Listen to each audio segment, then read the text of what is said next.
Welcome to Jablam Hockey. I'm your host, Peter Bergeronov, and I'm with Paul Zwombag. Hello, everybody.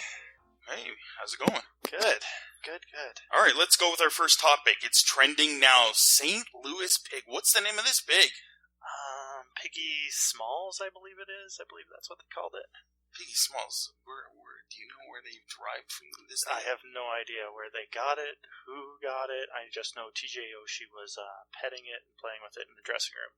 That's all I know. I don't know where it came from. So I heard he left some kind of special package somewhere for the coach in his office. What did he do there? He decided to defecate in Hitchcock's office, which Oshie decided to, or thought that a bunch of the players would want to actually do that. So I think they kind of whispered in the pig's ear just to be like, just leave one on there.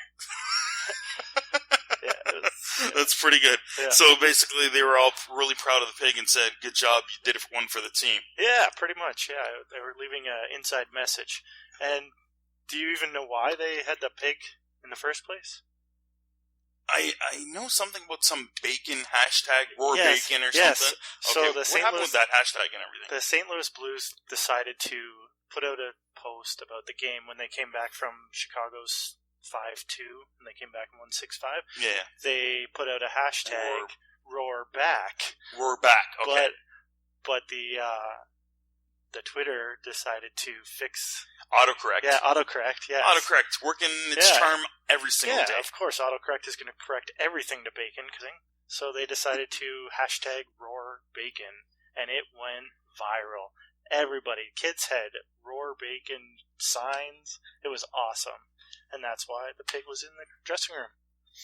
So somebody brought a team pig now, and he's there all the time. I don't know if he's there all the time. I think it was just a one-day thing, but yeah. It's pretty cute. If you go on Twitter, you check out St. Louis Blues or any of the players, you'll see this big, cute Piggy Smalls. Yeah, Piggy Smalls.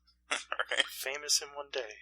And now on to injuries. Of course, the huge impact, the future of the NHL. Connor Mcdavid gets injured, and it looks like he's going to be out almost about 3 months. We're looking at January or something, maybe later. It's the fractured collarbone injury, and we're lucky it's not anything more serious. They looked at the shoulder, and everything else looks basically fine. Yep, he had a surgery. It was successful. So now it's just waiting game and rehab. So, looking at that, Patrick Kane had pretty much the exact same injury last year. The same thing, they projected 3+ months. Yep. And he came back within about 7 to 8 weeks. A little bit rushed, I guess, because it's playoffs then, and they wanted to get him in. And he wasn't 100% to start when he came back. Yeah, and I don't think Oilers should rush him. He should take his time, get healthy, end of January, February, and come back and push for that playoff spot, if they're even there. They may not even be pushing for playoffs. We're already looking like, they're not playoff ready. No, they're still not playoff ready. Their defense still has holes, and their young guns are still not defensive minded. Yeah. Okay, so let's go with Don Cherry. He says that Manning and Del Zotto intentionally went for the kill. I'm in the same mind that they basically did. A lot of people, if you slow down the actual play, Manning does a bit of a twist hold on him. And at the same time, it looks like he might have caught a rut. I'm thinking more twist turn is more aggressive than maybe catching a rut at the exact same time. And then, of course, Del Zotto comes in, and I don't know why, but he has to deliver the forearm check right into the hit as he's going in. Yep. I'm guessing he thinks Manning's a bit slower and maybe McDavid's too fast and he wants to come in to help him out. But still, that's going for the kill. Yeah, I'm on the other end. I think they were just trying to protect their Philly goalie. They didn't want Connor Mcdavid to jump in front of the net like you've seen so many guys do. And they just take out the goalie. So they were playing not to injure him, but to keep him from coming in front of the net. And McDavid's acceleration, speed changes are so dominant. You could see it coming up on the wing. When he was coming around Manning, he just flew by him. And I think that's why Del Zotto came over, because he knew that McDavid would beat him. He had the beat. And so he was cutting him off, right. and I don't think they wanted to hurt him, and I don't think... Clearly, you never want to hurt the best player, and they play hard. They do play hard, but I just don't think they were... Del Zotto came across to be like, I'm taking this guy out of the game. I'm not saying he's going in for the injury. I am thinking he's going in for the hit to make his presence felt on the play and take out McDavid as a hit. Yeah. Again, they both land on him. I don't know. It's hard to tell exactly if... I don't think McDavid... He doesn't take out Del Zotto, but Del Zotto, because he's going for the hit, follows through on that, and he goes, and they both collide him on the boards. So it's a thin line there. But again, no penalty on the play. Yeah. There should be at least a penalty on the play. Definitely, yeah. You know, the holding on the jersey and the finishing on the hit. So there should be a penalty on the play. But again, you can't. It's such a thin line. Intent to injure, you cannot say at all. That's for sure. But in my opinion, still going in for the finishing of the hit.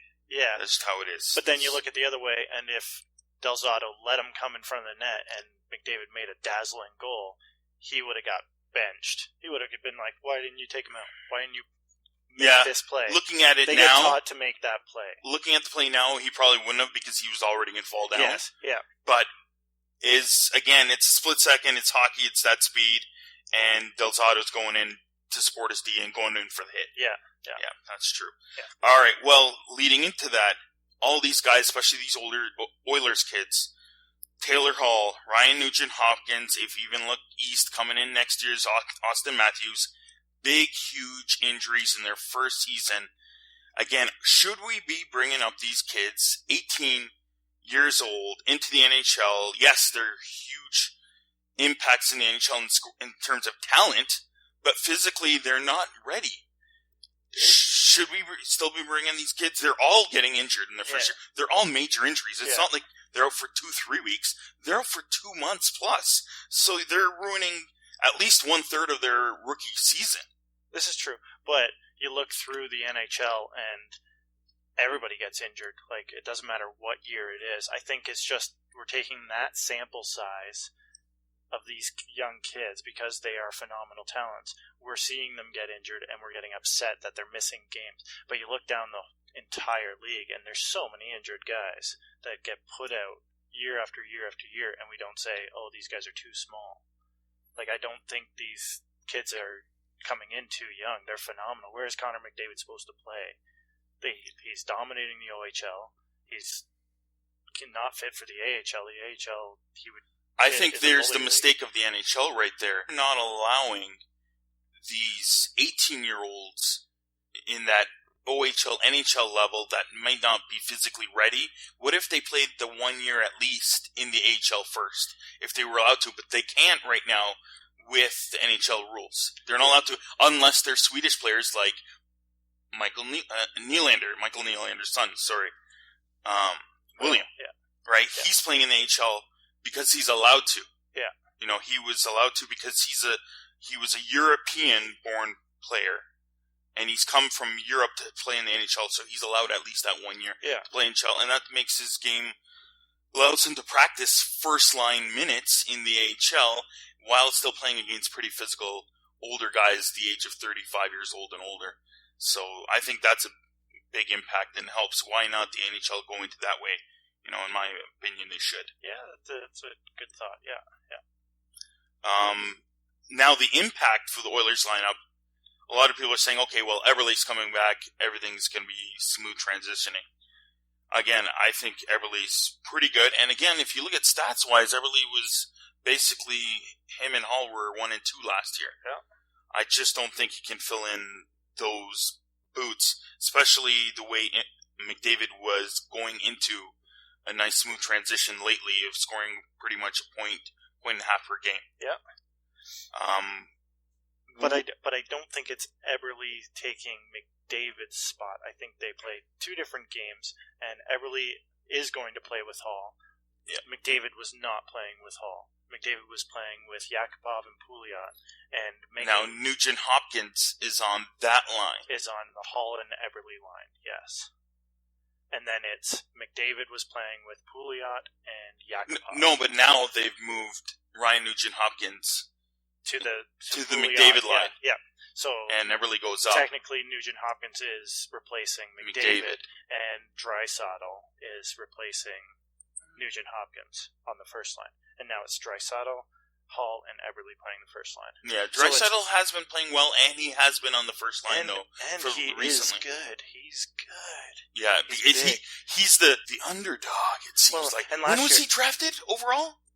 He was drafted like third overall or something. Yeah, something like that, yeah. Yeah, so he's like a horrible player that might be somewhere in the NHL. Yeah, we don't know anything about this guy. He won't be that good. And everybody got so upset when he passed his 9-game mark last year, and then he ended up playing 39 games, which is before the 40-game mark for a rookie. And they sent him down. He didn't get to play with the junior team in Germany, and everybody was so upset. And he played in this WHL and just dominated it with the Kelowna Rockets. He was so good, and I think it's now transferring into how good he is playing right now. He is now built for the NHL. He looks like he's a really clutch player too, like in Eberle. Yeah. So this is looking really good for Oilers, and all they need to shore up is somehow that D. Yeah, the D is, and there's rumors going around that Draisaitl's going to get shopped for a defenseman, but it's like, who's going to give up a 1-2 defenseman? There's nobody available. Yeah, that is going to fill one or two, the top two pairing. So I don't know what they're going to do. They got to get Darnell Nurse playing. Well, he does still look good. Yeah, he's not. Again, it takes a few years for those big D kids to really get in there. Yeah. And be impact players. But, again, there was a guy that people were rumored to maybe go to the Oilers if they give up some of those big kids, and that was maybe Brent Seabrook. Yeah, but what had happened? The Hawks somehow magically, we've got money coming right up here and there, and they fit them under the cap. Yeah. So Seabrook is long-term. He's staying in Chicago, and again, now they've got Duncan Keith coming back. Yes. This team is actually already looking pretty smooth. Yeah. I'm loving the second line right now with Kane, and then they got the two Russians, Anisimov and Panarin. Again, they're just pulling Panarin out of nowhere. How was this guy not picked or drafted?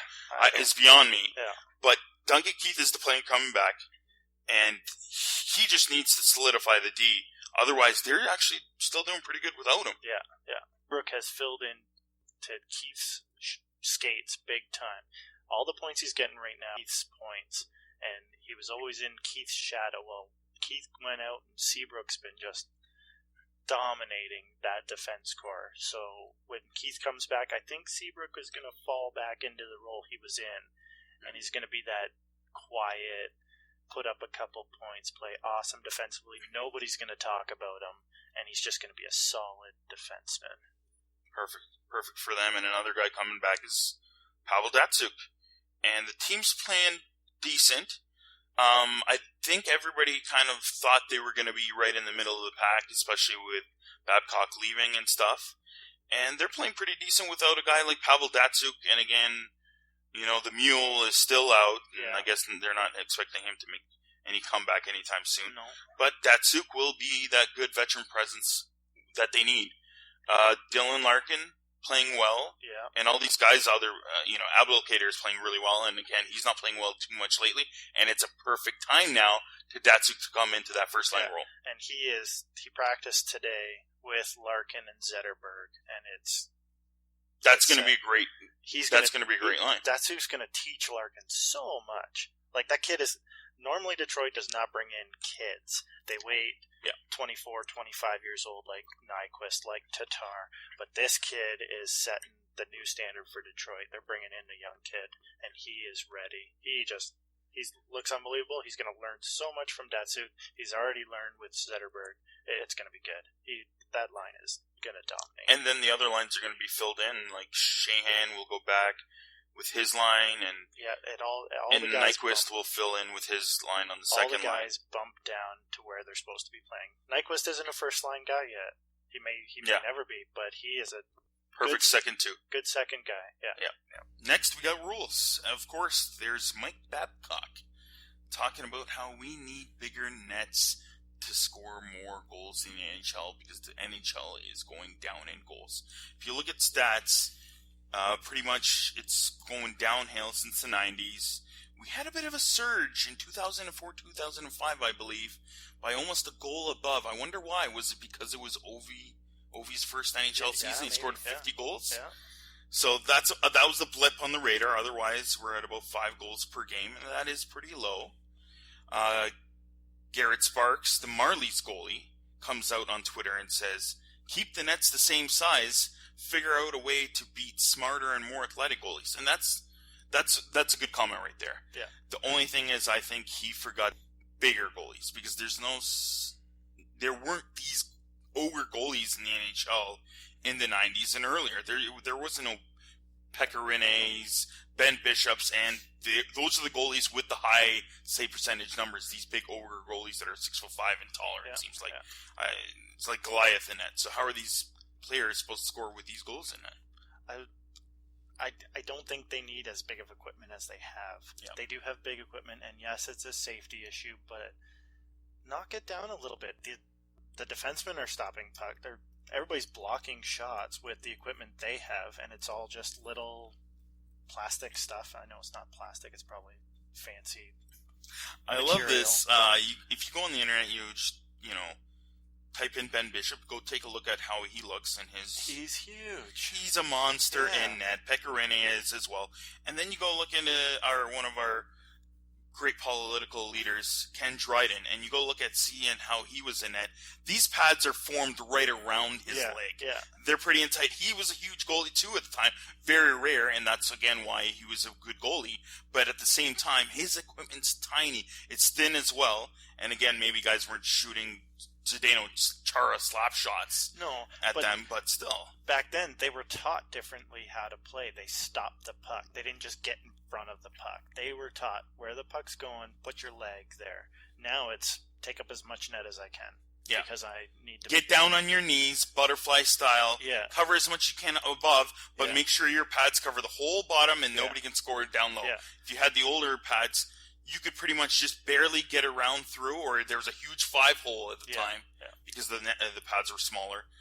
So, I think they're teaching goalies different. There's no. Can you name a goalie that plays stand-up? No, there not anymore. It's a hybrid / butterfly style goaltending. The way Brodeur now did play, he kind of was stand-up, but kind of butterfly, but. There's no goalie that stands on a skate. Don't you just love it when those goalies make those sliding double-stack pad staves now? Yeah. It happens once in a blue moon, and it's like, wow, I loved it. It was great. Yeah. But now it's just like it's a standard pad, easy pad save, soft pads. Yeah. They're over it. No rebounds. And we're by no means goalie experts here, but it's what we see when we watch games. Like, I'm sure you can go into all the mechanics of it all, and everybody plays a little different, but it's all butterfly hybrid of some sort. Yeah. There's nobody standing on their skates stopping pucks like Brodeur used to kick. Remember when he kick saved and he would would just be like boom, kicking it out. Now it's like deflect into the corner. Yeah. He barely even moved. Yeah. All right, predictions, forecasting. Let's see. Again, let's go straight to it. Right now, the surprising team up there is the Dallas Stars. Yeah. I think we both thought the Dallas Stars would be a strong team this year. I don't think anybody thought they would be number one in the Western Conference. How are they doing it? I think their goalies are stepping up. They're playing 50-50. Not one guy is just playing all the games. Lettinen can't play a full season. He's never shown that he's been able to do that. People have wanted him to, even before in Atlanta, to be that number one. They've given him time and time, and he's been average. And Lettinen and Niemi aren't bad goalies. They're just not. They're not the elite goalies. Yes, they're not top 5. No, but they're in the 15. Yeah, and if you got 2 of them, whoever plays good in practice, all right, go out and play. Stop the puck. We're going to outscore you because we got the best line in hockey. Yep, and now Dallas has depth with Patrick Sharp in there. They're getting these Hawks in their team now with Oduya and stuff, and Jamie Benn and Tyler Seguin keep on clicking. Oh, they are so fun to watch. If I'm sitting trying to pick a game to watch on Rogers Game Center Live, I'm picking Dallas to watch. They're so good. So much fun. Jamie Benn, in the last game of the season last year, finishes with 4 assists in the last game, wins the Art Ross. Best player in the NHL last year, statistically, with the help of Tyler Seguin. And who's the best player in the first month of the NHL season? Tyler Seguin. And Jamie Benn. See, I say one, you say the other. So they're rocking and rolling. We had them in near the top 5. That's what I had them, and they're in top 1. So I think they're going to slip a bit because it's just very rare that they're up there. It's going to happen. And that division is so good. This division, there's almost all of them are better than the Pacific Division. I think that Central is ridiculous. Central is so good. But going on the other side, we all thought the top team to beat in the NHL would be the Anaheim Ducks. Yeah. About a week ago, they were the last. They were dead last in the NHL. You look at forecasting, who are the Leafs going to draft first overall? We're hoping. And it's Anaheim. People are projecting Anaheim to be number 1. They're 30th. They're already making that climb, though. Yes, they are. And they were playing good hockey. They were just not scoring. They're not scoring at all. Getzlaf had a burst appendix. Yeah. Obviously, that's going to affect him. Corey Perry's been cold. You watch Ryan him. Kessler's cold. Your best player is Mike Santorelli. Yes, and oh man. So it's changing. Culture's changing. It's going to take a while. Second line's changed. With Beleskey going to the Bruins, and that he adds that impact on that line. And now you got Hagelin, so they're trying to mesh in with those players. Yeah. And then on the first line, you did have Maroon, and he's a bit of an enforcer guy, and if he's not clicking, and especially if Getzlaf is injured, not clicking, Perry isn't, Maroon's not going. He's not going to do much. But now it's slowing slightly, going into that rhythm, and it's clicking. And Getzlaf back first game, he's already scoring. Boom, they're back to normal. And Frederick Anderson has not been bad. I think his goals against average is under 2. If your team can't score more than 2 goals a night, you're in trouble. All right, the question is, though, will they finish top 3 in the conference? Top 3. Hey, I think they dug too big of a hole that they can't get to top 3 anymore. The Central Division is just too good. I don't think so. I think they're wild card. You know what? I'm gonna give it to them and saying they're gonna be 3-4. All right, they're gonna be right on the border. That's why I said top 3. I was like top 5. They can make it. So I'm thinking 3-4. They will finish in the Western Conference. All right. The other shocking team, in my opinion, is the Calgary Flames. They were right there with Anaheim, and I think they were last a few days ago. They won 2 now. And I think they're going to keep on climbing. Yeah. Will they make the playoffs? They've already dug themselves a hole. They're pretty down in there. It's a tough conference. What do you think? They're going to make the playoffs? I think they will make the playoffs. So the analytics guys are going to say they're playing terrible hockey, but I think their defense is still learning to play with each other. Yeah. Brought in Dougie Hamilton. Hamilton still seems kind of lost on this team, but he's going to find his footing. And he doesn't know where he fits in. Is he one behind Giordano? Is he one behind Brody? Is he fitting in with Chris Russell? Dennis Weidman's there. Like, Hamilton came thinking I'm going to be awesome. I'm going to be just as good as Boston. But they don't need him to be what he was in Boston. They got Giordano. They got TJ Brody. Yeah, and Brody just came back from injury. So they're still trying to figure out who fits where on that defensive. Yeah. And they will figure it out. They will. And the Johnny Hockey is awesome to watch. And Sean Monahan, he's finally finding his game. Hudler's been pretty quiet, but they clicked. They are also playing with the lines on the forward lines as well. You can see Hudler's been up and down on different lines. Yeah. So they're still trying to figure it out. And I think they will. I really do. Yeah, I think they're going to be in that wild card. It's my opinion. Yeah. They're going to finish right in there. Team still out as well. Chicago. They're going up. They'll figure it out. You think they're going to be where? 5th, 6th, higher, lower? I think they finish 2nd in their division. Second in the division. Yeah. So Dallas is not going to be there. You're thinking I'm thinking they're going to slip. You think Dallas is going to slip? No, well, but not out. Yeah. But just out of that top Yeah. 2-3 teams, that the Central Division is too Yeah. tough. St. Louis has to be grabbing one of those two spots, in my opinion. Yep. And then the other one, and it looks like it should be Chicago. Yeah. Agreed. And again, with Duncan Keith coming back, and the team's already pretty solid. You know, they're still trying to figure out their team with all these new kids. Yeah. And they're playing pretty well. And they still haven't fit other guys in the lineup fairly well. Dano is projected to make a bit of an impact, and he hasn't found his groove yet. And they've got other players to... Teravainen's now playing with Hossa, who was hurt, just came back. Hossa was just hurt too. And Taves, Hossa, and Teravainen are going to be awesome. That's going to be dominant. And the other line with the... Kane, Panarin, and Anisimov are great too. Already flying right now. So they've already got the 1-2 punch, and that's what it looks like. Can't they keep it all the way through the season consistently? Maybe, maybe not. But it'll be good enough. And with that D and Duncan Keith coming back, they'll find that 2-hole spot in that division. Yeah. The teams, since Chicago should be in, Ducks should be in, Calgary should be in. Which are the teams that are going to be out then? Minnesota. Minnesota's out. So right now they're playing very good hockey. They've 13 games played, 18 points. So they're way ahead of maybe their projected team. You think they're not even going to make a wild card spot? They're going to fall out. I think they'll fall out. I think Dubnyk is going to fall off his high horse. He's a good goalie, but I don't think he'll carry the team. He was on an unbelievable run last year. I don't think he can go on the same type of run. I think he only sat out 2 games. Mm-hmm. There's no way you can only sit out 2 games in the whole year. Darcy Kemper's in behind him. He's wishy-washy. I just don't think Dubnyk can carry a team. And Parise's out. Parise's out with a MCL or ACL, but it's not serious. He has 2 or 3 games. Okay, so it's short. Yeah. It's a short term. My opinion, I'm not even thinking San Jose was going to make the playoffs this year, and I'm still iffy on the Jets. A lot of people in Canada are projecting the Jets to be a team in the playoffs.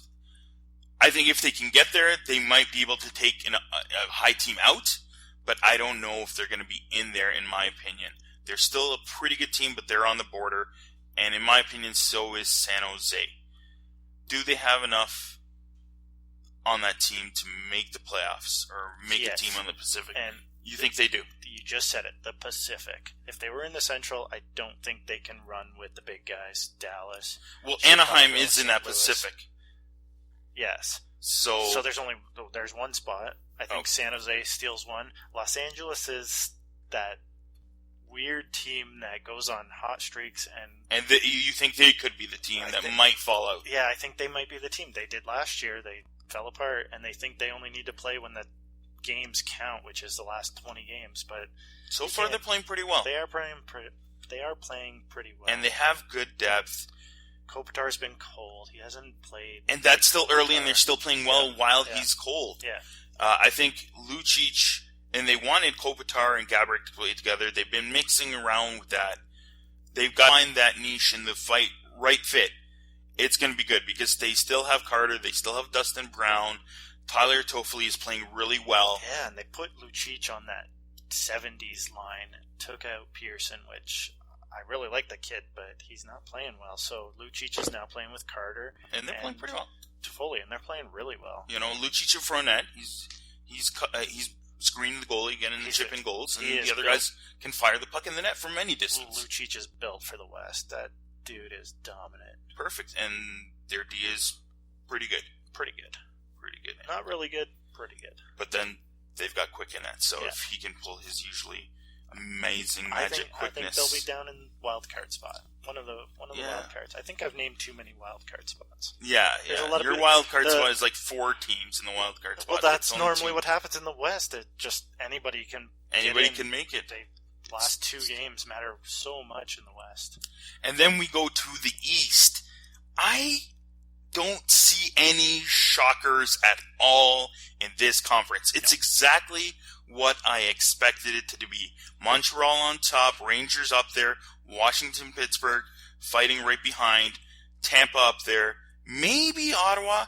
The only slight shocking team is the New Jersey Devils. Why are they in a playoff spot right now?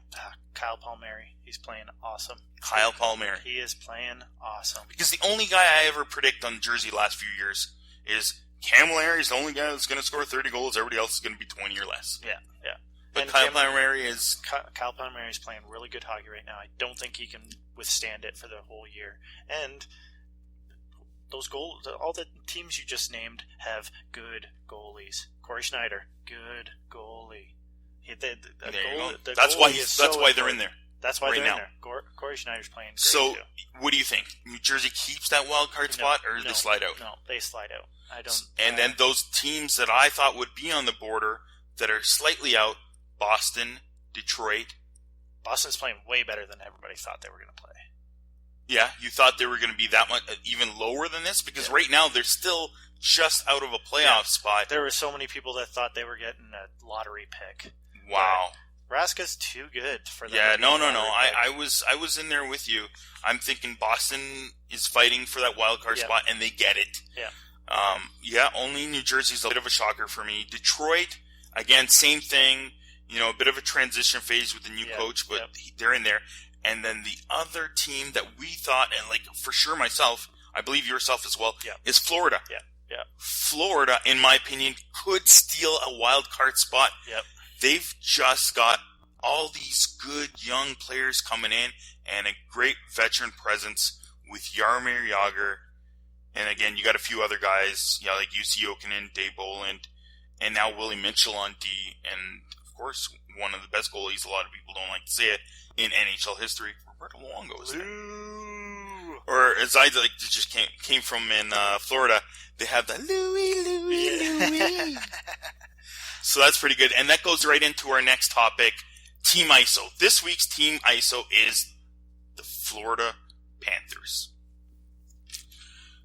Again, we're going straight into it. Jaromir Jagr is that veteran presence that's stirring the stick amazingly. Yeah. He was traded to the team last year with about 20 games left, and I think he had 18 points in those 20 games. Almost a point a game at his age. It's amazing, folks. We come into the season, he gets some special, energy that players get in the offseason, especially, that little young energy that you get from that. We're not going to go into there. And he's playing with such young kids that how can you not have the energy?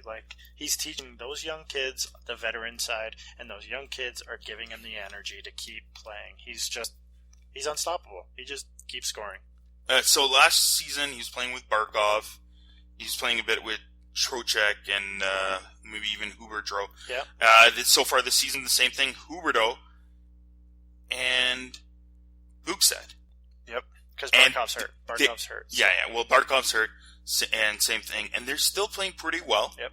They were playing really well, I think, even earlier, and not so well lately because Barkov is hurt, and that hurts that second line. And Jagr missed a couple of games. The game I went to is when he got injured. Nobody really knew in the arena. It was like, were you the only one there? You could hear a pin drop. Oh man, it was pretty quiet in there. We had Stanley Cup, the Panther, the mascot, jumping all over us, and that's the only time that the stadium, or at least in our section of 40 people, went crazy nuts. Oh, selfie. Panthers going crazy. He's stealing woman's purse. Give it back to her. And that was one of the most exciting parts of the game, even though Florida won in the game.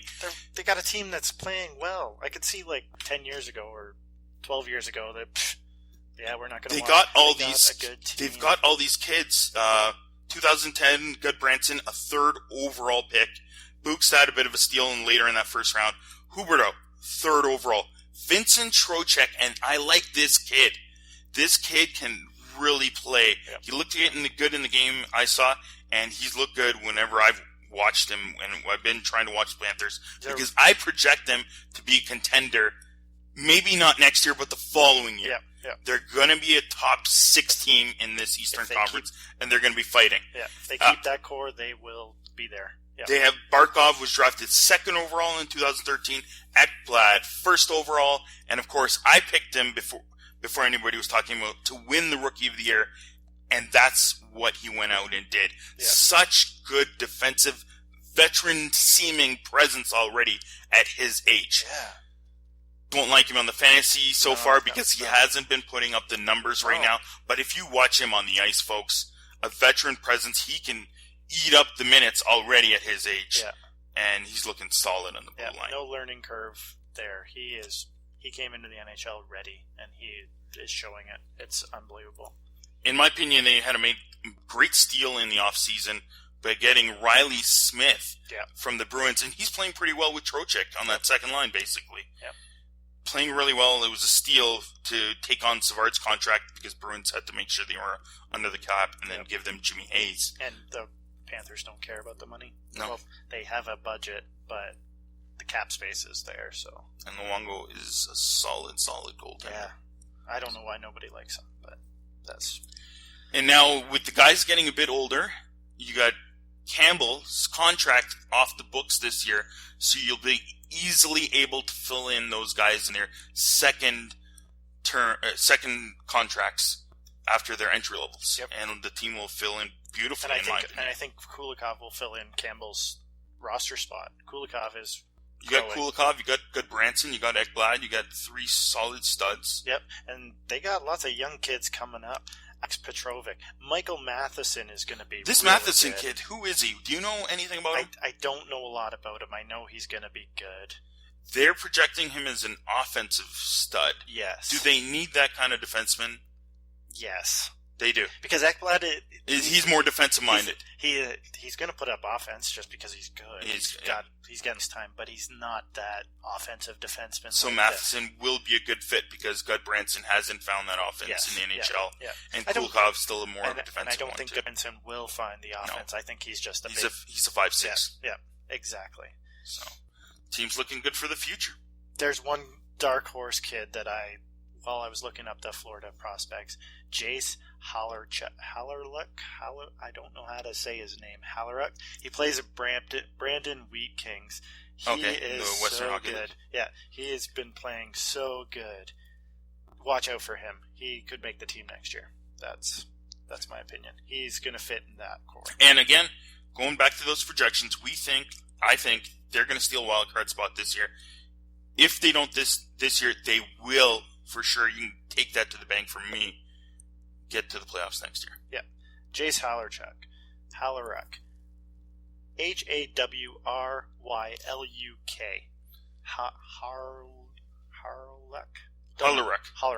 That's what I would say. At 23 points in 17 games played for the Brandon Wheat Kings. Brandon Wheat Kings are so good this year. They're going to Memorial Cup. They're kind of like the London Knights of the OHL in the Western League. London Knights got nothing on Brandon Wheat Kings. Brandon gonna be good. You're saying they're that much bigger and better, eh? Yeah, Brandon Wheat Kings are built for the Memorial Cup. Take that. Paul says Brandon Wheat Kings are going to the Cup. Mem Cup, Big Ten. Well, that's it for this week's show. I'm your host, Peter Wojcicki. You can catch me on Twitter, Russian98, exactly how it's spelled, and 98 at the end. And Paul? You can catch me at my last name, Zwambag, Zwambag. Perfect. That's us. That's our Twitter accounts. The show, Jablam Hockey. Check us out again next week, and we're going to be team ISOing the Arizona Coyotes. Not the Phoenix Coyotes. The Arizona Coyotes. See ya.